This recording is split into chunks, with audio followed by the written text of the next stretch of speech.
Boa tarde a todos. Cumprimento o desembargador federal Abel Gomes, minha colega Renata, doutor promotor Luiz Antônio, com quem tenho o prazer de trabalhar alguns feitos, e desde já também agradecendo ao desembargador José Moinhos pelo gentil convite que me fez.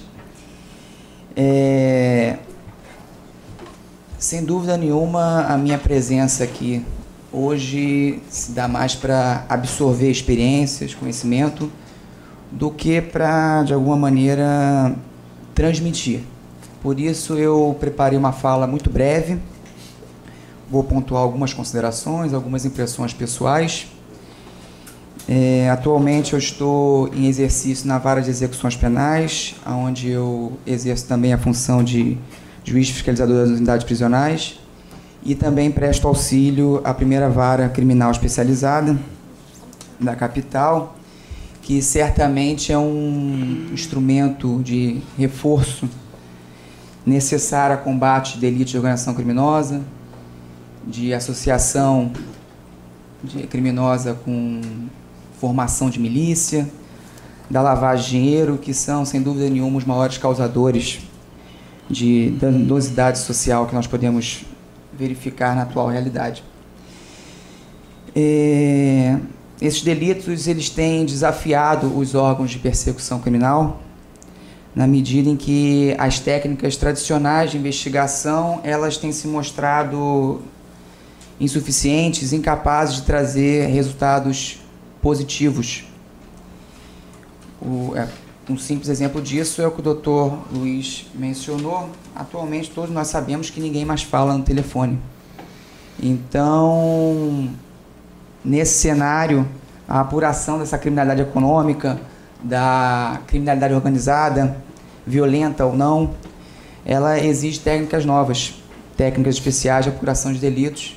E não somente isso, é necessário uma investigação, sobretudo, qualificada. E por que eu digo isso?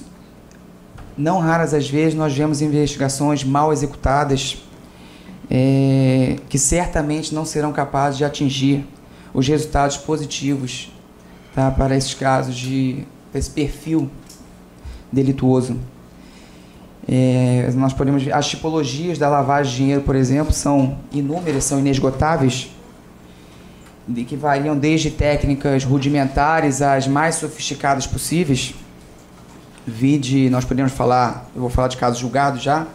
Na Operação Lava Jato, nós tivemos aqui no Rio de Janeiro, foi desvendada uma forma de lavagem de dinheiro, que envolvia diversos políticos, onde se fazia transações a partir de chequinhos obtidos de outras operações já em que envolvia crimes financeiros. Esses milhares de chequinhos eram diariamente recolhidos, tá, e serviam para pagamento de outros boletos, de boletos de fornecedores de serviço, mercados e outros fornecedores.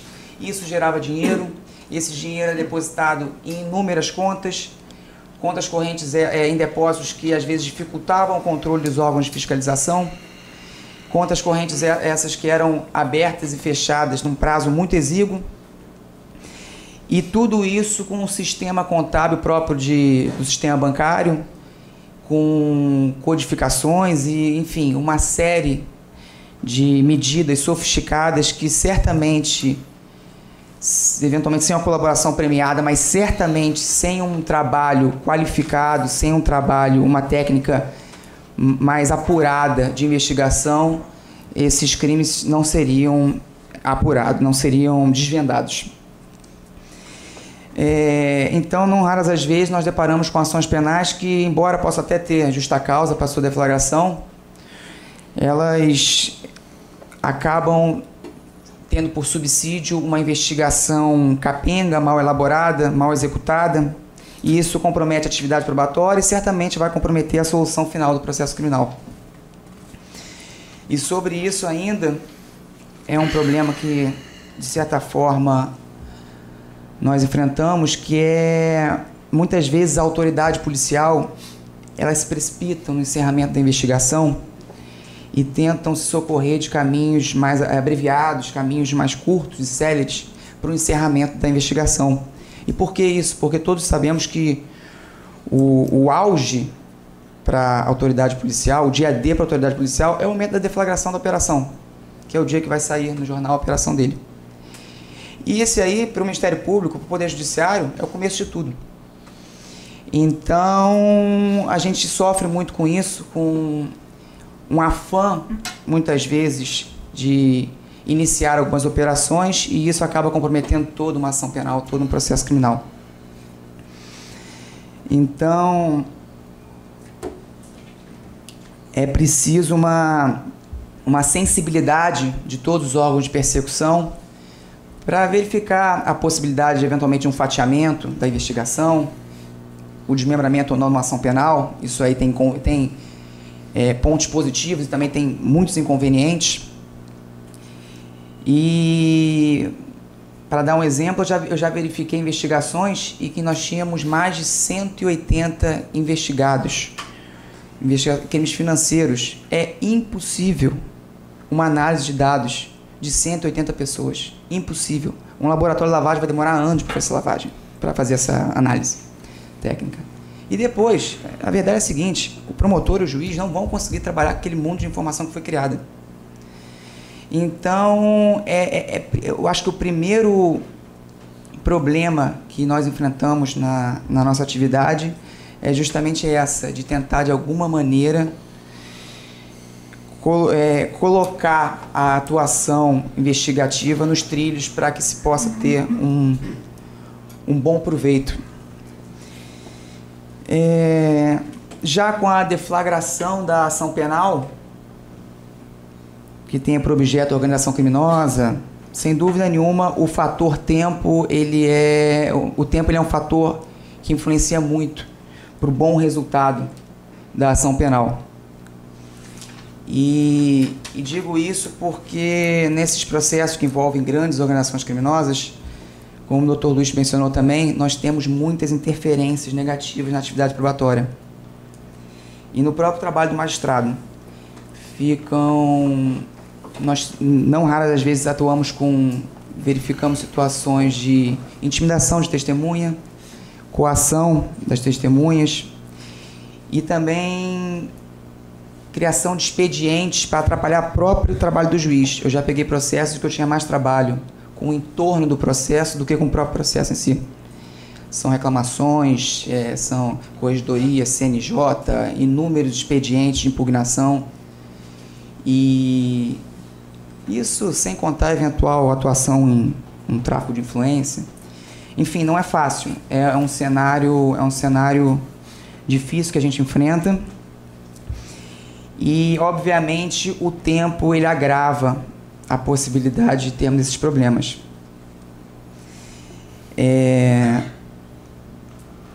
Em relação à atividade probatória, o tempo ainda torna mais suscetível a testemunha de sofrer esse tipo de intimidação, de coação.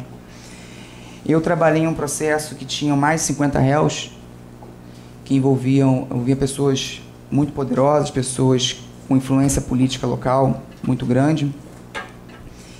E essas testemunhas começaram a receber investidas dos órgãos de fiscalização municipal. Era órgão ambiental, era verificação da obra, que embargava a obra do cara, até a delegacia distrital, enfim, uma série de investidas, tá, que geravam inconvenientes, e todo mundo sabe na prática o que estava acontecendo. E, por fim, nesse caso, nós tivemos ainda uma tentativa de homicídio de um filho da testemunha. Eu não posso falar com certeza porque são muitos indícios, mas não se chegou a uma certeza sobre isso, que o filho de uma das testemunhas sofreu um atentado. Isso é uma prática também usual, essas investidas nas testemunhas de forma gradual, até porque não se pode gerar muita suspeita. E, às vezes, esse trabalho gradual é a forma, você vai até o limite, você vê o que é preciso fazer para aquela testemunha, de fato, se sentir coagida. Às vezes, você não precisa chegar ao limite. Então, por isso que eu digo que o tempo, ele, sem dúvida nenhuma, em ações desse tipo, ele é muito relevante, tá? E ele pode, um julgamento célere, obviamente respeitado o devido processo, ele pode trazer bons resultados para o final. Apenas um adendo, nós temos, inclusive, dentro desse cenário, nós temos, inclusive, a previsão na lei que criou o mecanismo de proteção à testemunha, a regra de que aquela testemunha que está sujeita ao programa de proteção, ela deve ser ouvida de forma antecipada. Ou seja, não é nem o pode, a regra é ser ouvida antecipadamente. Realizar a citação, a regra é que se ouça a testemunha que está submetida ao programa de proteção.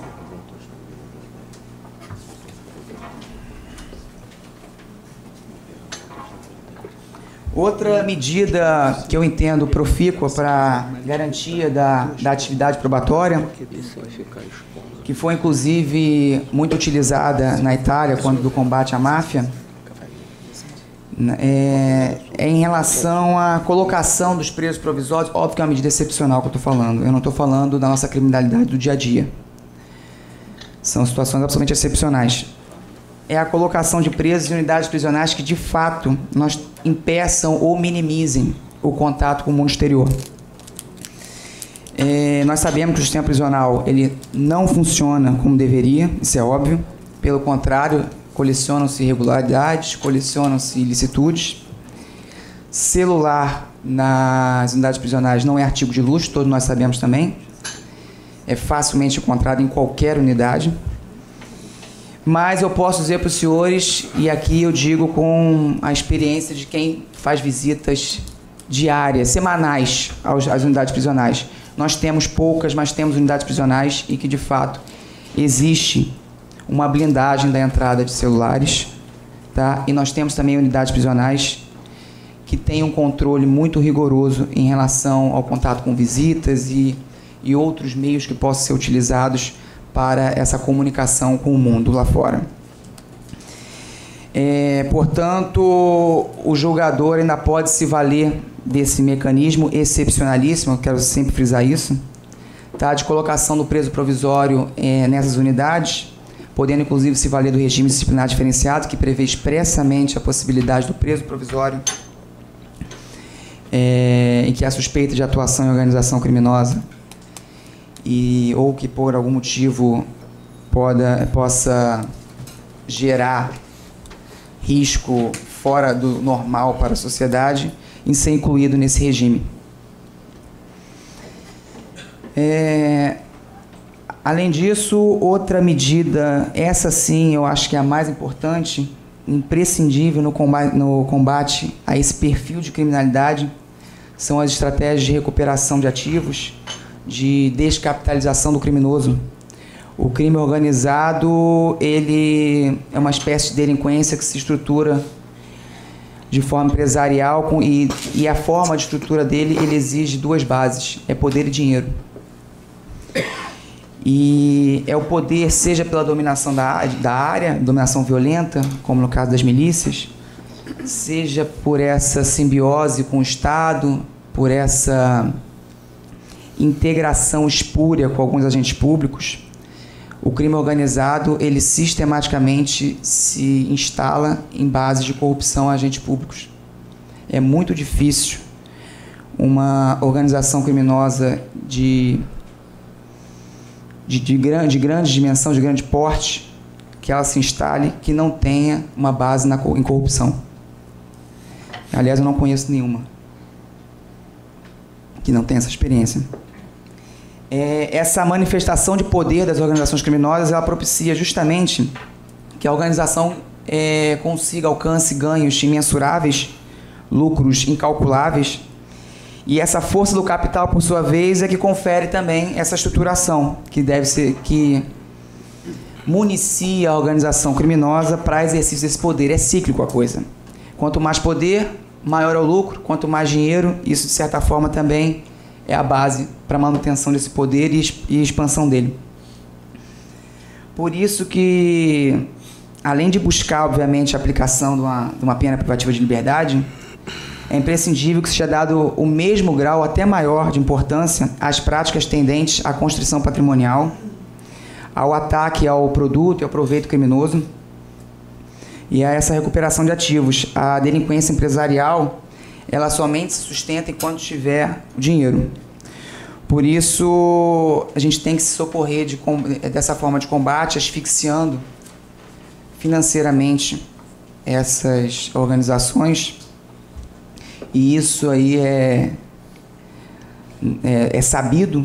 Nós temos recomendações internacionais a esse respeito. Nós temos recomendações do GAFI, que é o grupo que direciona muito, é um grupo intergovernamental, internacional, que direciona muito a elaboração das legislações internas e, de certa forma, também dos tratados internacionais. E os tratados internacionais, a legislação interna, ela prevê ferramentas que são eficazes nessa busca de ativos. Tá? Nós temos medidas securatórias patrimoniais, nós temos uma distribuição do ônus da prova diferenciada na lavagem de dinheiro, no que diz respeito à licitude dos bens constritos. Nós temos alienação antecipada, enfim, técnicas de sequestro de bens misturados com outros bens lícitos. As ferramentas, elas são dadas, tá? E elas são elas têm por fundamento, tá, padrões internacionais de conduta, padrões esses que são feitos por grandes estudiosos do tema do mundo inteiro.